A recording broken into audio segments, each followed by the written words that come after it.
મેં વાત કરી આરએનબીના અધિકારી ગાંધી સાહેબ તેની સાથે પણ એમને પણ કહ્યું કે પ્રાથમિક અહેવાલમાં આ પ્રકારનો આપણને રિપોર્ટ મળ્યો છે એટલે એકંદરે જ્યારે પણ કોઈ આવો બનાવ બને એટલે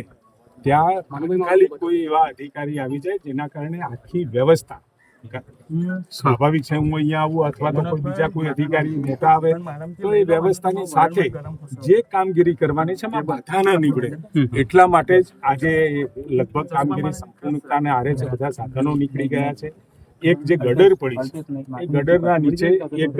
મૃતદેહ દેખાઈ રહ્યો છે પરંતુ એ ગડરને કાઢવાનું કામ અને એમાંથી એ બોડીને રેસ્ક્યુ કરવાનું કામગીરી એ ચાલી રહી છે. સાહેબ, અધિકારીઓની બેદરકારી છે કારણ કે વારંવારની રજૂઆત થઈ હતી તેમ છતાં કાર્યવાહી નહીં થઈ, બ્રિજ બંધ ના કર્યો. કઈ કાર્યવાહી હવે સસ્પેન્શન માત્ર કે આગળ કાર્યવાહી થશે? સ્વાભાવિક છે તમે જે વાત કરી કે વિડીયો છે કે લેખિત